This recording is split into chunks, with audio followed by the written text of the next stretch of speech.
자, 아까 저번 동영상에서는 조선의 세 번째 임금이었던 태종에 관해서 우리가 배웠고요. 이번 시간에는 세종이라고 하는 임금에 대해서 우리가 살펴볼게요. 혹시 우리 친구들 중에서 세종대왕 모르는 친구 있나요? 아마 거의 없을 겁니다. 그쵸, 10,000원짜리 지폐에 들어가 있는 분이 세종대왕이시고요. 광화문, 저기 그 경복궁 앞에 광화문 앞에 거대한 동상이 있는 사람이 세종대왕이고요. 선생님이 초등학교 다닐 때만 하더라도 반드시 학교에 동상이 여러 개 있었는데 그 중에 반드시 하나는 세종대왕님이셨고, 어찌됐든 우리나라 사람들에게 가장 익숙한 임금이 세종이 아닐까 싶습니다. 이 세종은요, 태종 이방원의 셋째 아들입니다.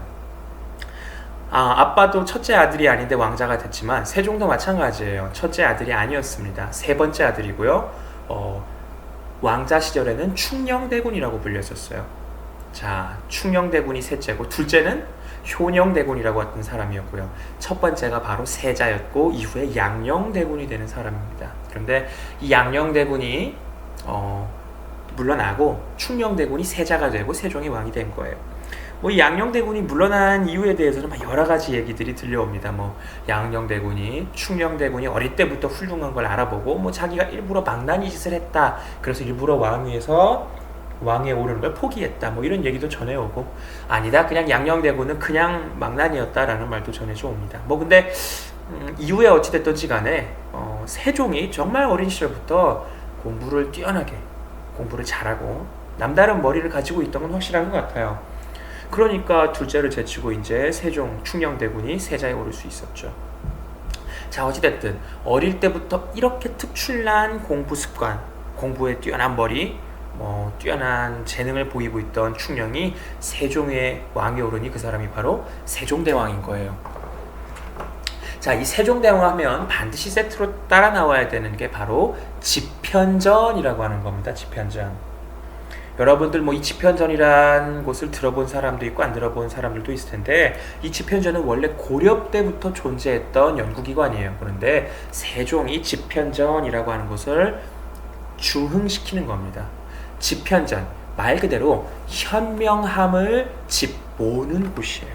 자, 그래서 이 세종은 집현전에 수많은 학자들, 정말 뛰어난 학자들을 다 불러놓고 그곳에서 정책을 연구하고 학문을 연구하고 유교를 연구하고 또 그것을 어떻게 하면 국가의 정치에 써먹을 수 있을까 토론을 하였던 그러한 곳이 집현전입니다.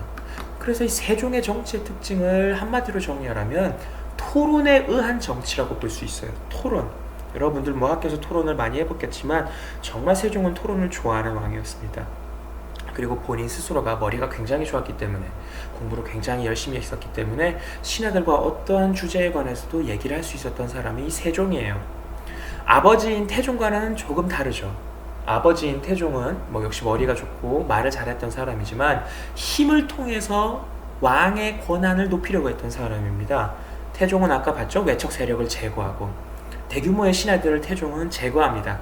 위협이 되는 공신 세력을 제거하고 외척 세력을 제거하고 철저하게 힘을 통해서 그들을 억누르려고 했던 사람이 태종이라면, 이 세종은 아버지의 뒤를 이어서 아버지가 물려준 든든한 조선이라고 하는 발판 위에서 토론과 학문 연구와 혹은 유교 윤리에 대한 보급과 그러한 것들을 통해서 정권을 유지하려고 했던 사람이 바로 이 세종이에요. 그래서 우리가 뒤에 문화 파트에서도 배우겠지만 세종시대 때 그 수많은 업적들, 훈민정음, 장제, 추구기, 앙부일구, 자경로 등등의 수많은 업적들이 바로 이 세종과 집현전을 중심으로 한 곳에서 튀어나왔다라고 하는 겁니다. 그 외에도 세종의 정책은 진짜 많아요. 여러분들이 교과서 한 페이지에 실려있지만 사실은 두세 페이지 넘게 실려있어도 이상할 게 없는 게 세종의 정책이죠.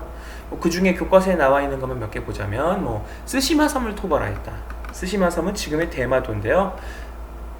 태종이 살아있을 무렵, 즉 이제 태종이 아들인 세종에게 왕위를 물려주고 자기가 왕의 아빠, 상왕이라고 부르는데 상왕에 머물거든요. 그때 태종이 명했던 게 바로 이 쓰시마섬의 토벌이에요. 즉 아까 선생님이 교린이라고 했죠. 어르고 때로는 달랜다. 때로는 때린다. 쓰시마섬 토벌은 한마디로 때린 거죠. 일본 니네 자꾸, 외국 니네 자꾸 올라오면 우리 너희를 공격하겠다라고 때린 거예요. 자, 이제 때렸으니까 달래줘야 되겠죠. 달래주는 것이 바로 이 삼항의 계양이에요. 부산과 그 외에 3개의 항구를 열어서, 즉 항구를 연다는 말은 너희 와서 장사해라. 그렇게 해서 왜구들이 이 제한된 항구에서 장사를 할 수 있게끔 만들어준 게, 그래서 그들이 필요한 물건을 사갈 수 있게끔 만들어준 게 왜구에 대한 4대 교린 정책입니다. 자, 두 번째로는 사군 육진의 개척이라고 하는 거예요. 이 사군 육진, 지금의 사실 압록강과 두만강을 경계로 하는 대한민국의 국경선이 이 세종 때 거의 확정이 되었다고 봐도 다름이 없어요. 이 사군과 육진 지역에 원래 여진족들이 많이 살고 있었는데 세종이 김종서와 최윤덕이라고 하는 사람을 시켜서 여진족을 몰아내고 이 지역을 굳건히 지키게 됩니다. 물론 반드시 좋은 일만은 아니었어요. 당시에 남쪽에서 평화롭게 살고 있던 백성들을 강제로 이 지역에 이주시켰습니다. 왜냐? 백성이 없는데 이 지역이 우리 땅이라고 어떻게 말할 수 있을 것이냐?